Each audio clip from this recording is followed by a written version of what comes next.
Jojo, you talk about energy. It's such a big part of your business.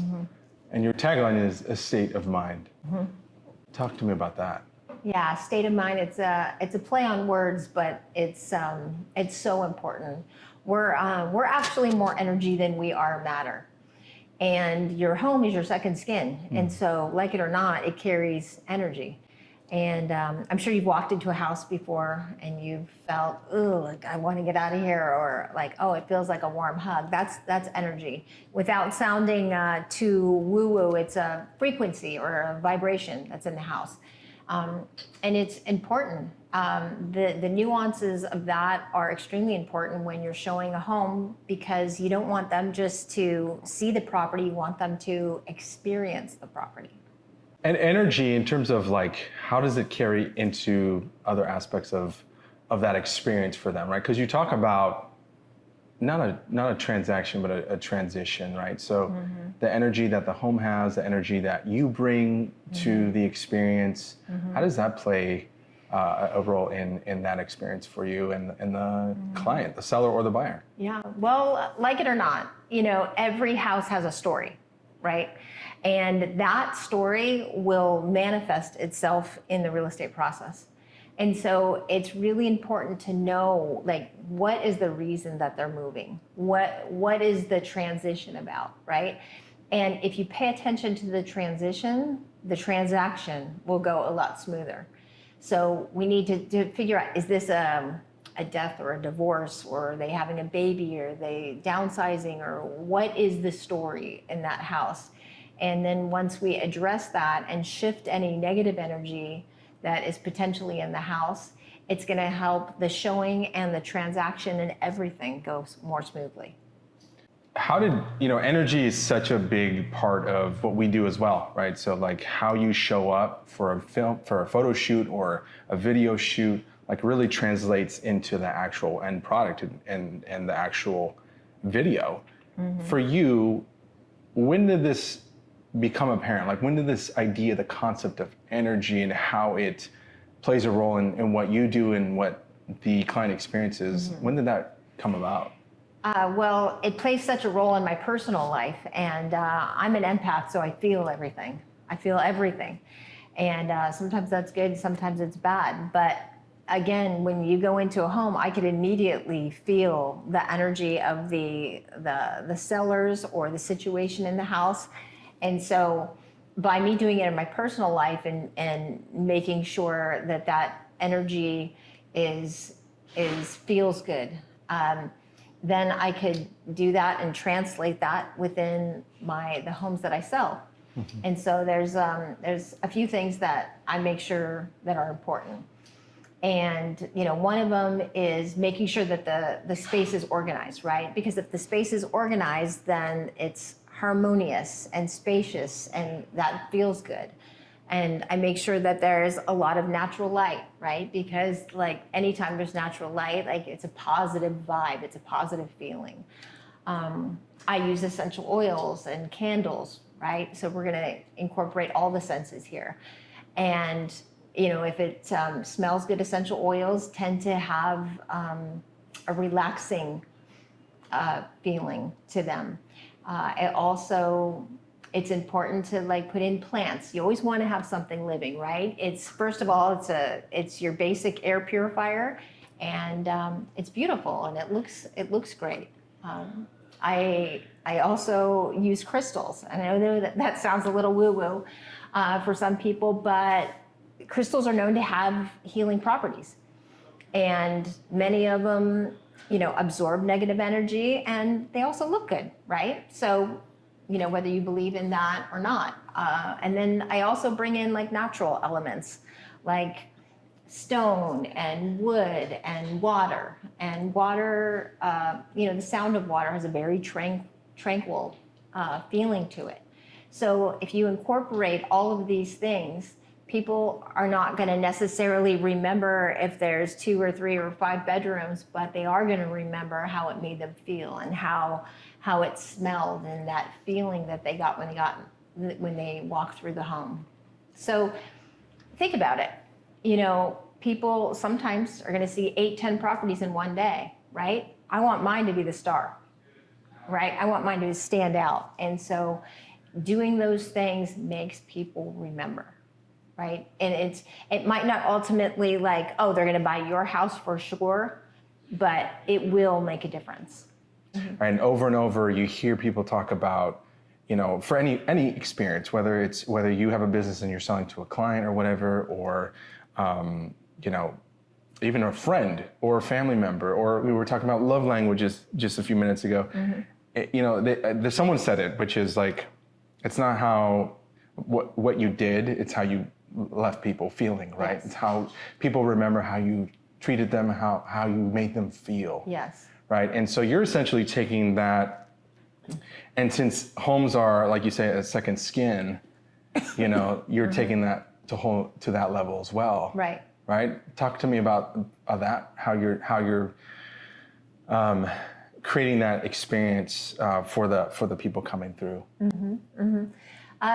Well, you know, the way we show up, right? First, in general, you know, suit up and show up, and having a good attitude. Many times you'll go into a property and maybe the agent is just sitting there and they're like, you know, just go through the property. Like, you want them to experience the property. And like I said, if you know, make sure that you're covering all of the senses and you're making sure that all the nuances of that property are covered, then the frequency, the vibration in the property is going to change. And that, whether people see it or not, or are aware of it or not, it's there. Yeah. It's there. And so I want to make sure that they remember that property. They remember that experience. They remember me. And you know, you'll remember, oh, remember that house that smelled like dog pee, or, you know, sadly, right? Or, you know, it sounded like the Indy 500 outside, or you heard the dogs barking, right? But if you remember and just go, oh, that feeling, like, this is why staging is so important. I make sure that I stage every property. It's got to look good. It's got to feel good. It's got to smell good. You know, putting music on, right? Music always gives you a feeling, right? And so when you have that soothing, relaxing music and it smells pleasant, that whole experience is going to be something that's going to make you remember that home. All of those things are vibrations, right? Or it's all vibratory, like, you know, music, the elements all create their own vibration, and then influences how you feel. Totally. One thing about you that I notice is that you stand out. I mean, I've seen you on a panel. You know, I've seen you do your videos, and just your presence in person.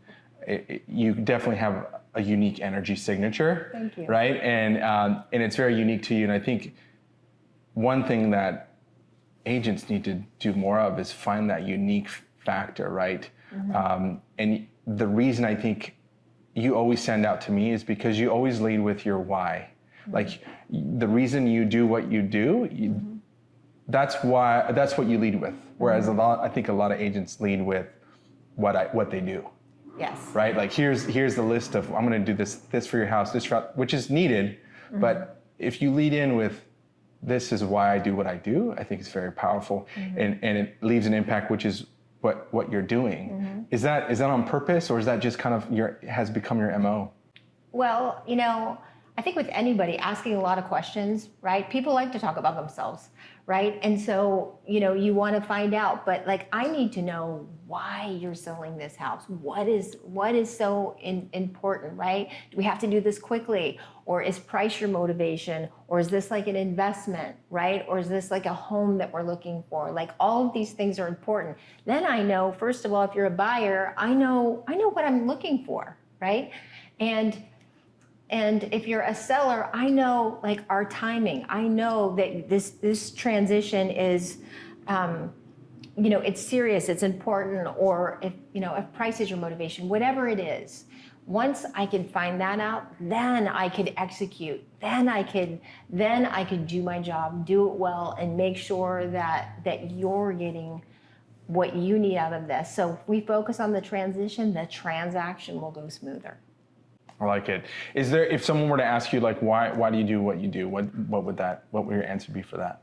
I love what I do because every day is different, right? And every day my interaction with people and their needs and their wants and their families, and most of my clients become good friends. And I just love it. If I had to do the same thing and it was redundant, and every property is so unique. So sometimes I get to completely remodel them, or sometimes, it's just, staging or whatever. But every nuance, if it's the landscaping or just painting or staging or, whatever it is, like I'm changing lives. I'm making a difference. This is likely their biggest asset, right? Their most important asset. This is where dreams happen and broken hearts and all of these memories. And so making that happen one way or another, right? It's meaningful. It's meaningful. And so who wouldn't love that? I love my job. Do you think your job would be,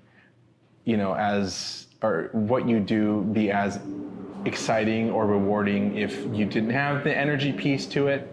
Like, I feel like a lot of people in general, but agents specifically, because I work with them, it's very superficial, right? Yeah. It's like there's almost a lack of depth to why they do what they do, and to themselves, not because there isn't depth there, but because they don't allow that to be shown, right? You got on a panel with other agents, top agents, all the great agents, but each one of you guys had your own unique approach. Yeah. For you, it's that energy factor. It's that, you even wore a dress that said love on it, right? Yeah. So those are little signatures, right? For you, it's like, I remember that dress. It had said love, and it matches so much of who you are. Thank you. Right? Thank you. Yeah, well, I mean, everybody does this job differently, but so much of it is transaction related, like, right? You're going to do this and put a sign in the yard and let's put it in the MLS and, hope that it sells. It's just not the way, it's not my makeup, right? And it might take me a little bit, longer before you just stick a sign in and throw it on the market, right? I want to make sure that it's, you only get one chance at a first impression, right? And so we want to make sure that they remember, right? And that that I'm doing right by you as a seller or a buyer.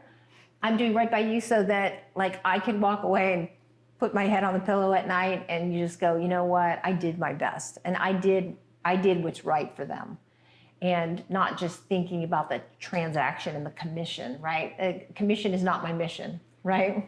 Right? It's a byproduct, and it's great. It's how I feed my family, but it's not my mission. And so that makes it not like work, right? It makes it fun. In terms of your legacy and kind of why you get up every day, and we'll kind of wrap up there, kind of two more questions, a little bit more personal if you don't mind, but sure. Just it's not always this, right? It's not you on camera talking about all the good things, right? Why you do what you do, what gets you all excited. But when it doesn't feel like that, when you don't want to get up, or you just got a call from a seller or whatever, a buyer, and it's not going exactly the way you'd like. What gets you through that moment? Of course, my family's my why, my motivation, right? My greatest accomplishment is not all this real estate stuff. It's like my amazing kids. I have amazing children. I'm so grateful. I'm so blessed. I have an amazing husband. And that's what gets me through. And just knowing that, you have to expect shit to go wrong, because it does, right? Stuff's gonna happen. And so if you know that going in, and you just go, okay, this is, I call them AFOGs, which is another freaking opportunity for growth, right? And so sometimes when things get real challenging, I'm like, okay, what's my opportunity for growth? What's my lesson here, right? But there always is, and it always ends up working out, right? This door slammed, but you know what? It opened another one. And I'm always amazed, just like, that was a good one. So, but you know what? I wake up every day in gratitude, first of all, just gratitude that I'm healthy, for fresh air, for my healthy family. The fact that I have the opportunity to work and, feed my family and do something that I love, if you just always have that, an attitude of gratitude, and start with that and end the day with that, it's such a blessing. Talk about vibrational, frequency and just being on a high. Gratitude is such a great way to be, right? To exist, because when you exist from a place of gratitude, you're vibrationally at a higher frequency, right? And you're also opening doors through that, right? Because if you show up differently. Totally. Something I heard which was really interesting, I'd love to hear your feedback on this, is one of the most vibrationally high states is a state of authenticity. Yes. Authenticity, gratitude, and forgiveness are the 3 highest frequencies. And, right? And so if you can just immerse yourself in that feeling, like, your day is gonna start and end beautifully. And it does make a difference. And I notice, like, when I'm cranky, believe me, I have my days, right? Where, just ask my husband, right? Where I'm not feeling good or crabby. And if you start your day like that, your day ends up going that way. So, if you could just stop and just go, okay, hang on. What can I be grateful for right now, right? Who can I, as far as being authentic, people they love that. There's something vulnerable, right? There's so much power in vulnerability. And if you just go, you know what? I screwed up. I messed up. I'm not perfect. I made a mistake. Like, people like that. They love vulnerability. So there's no reason to be something that you're not. Yeah, I think the vulnerability, though, it seems weak. A lot of times there's this sense of, like, if I'm vulnerable, I'll seem weak.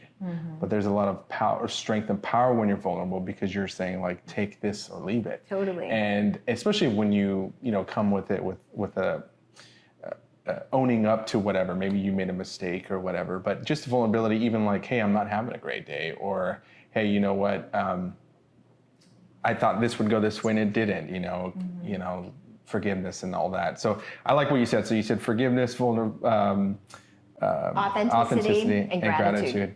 Yeah. And gratitude, yeah.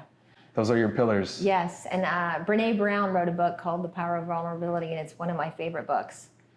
And I've learned a lot from her. And the other one is The Gift of Imperfection.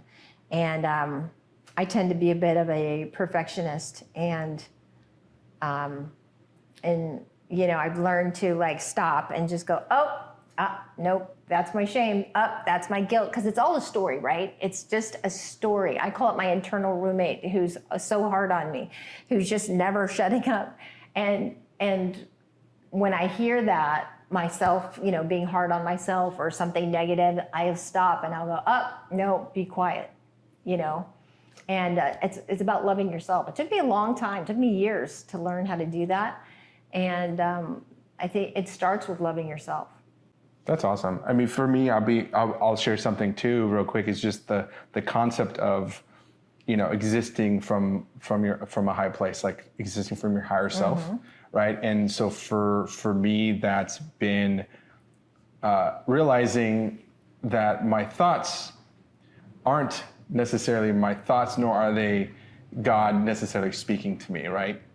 Because sometimes we get so caught up with managing all these thoughts, and you're like, which one's mine, which one's not, what is this, what does it mean? Yeah. And I tend to overanalyze that when I can sit back and observe myself having these thoughts, and that's who I am, right? The observer. Not the thoughts, Yep. not my feelings, not my actions, but if I can sit from a high place and observe these things. I heard somebody on what was his name? Anyway, he mentioned the 3 things that we can control, which is our thoughts and our feelings or emotions and our actions. And sometimes controlling the thoughts means just letting them be and not trying to make sense of them, or realize that maybe they just came up because of an impulse reaction that came from childhood or whatever. Yeah. Right? It doesn't necessarily mean it's yours.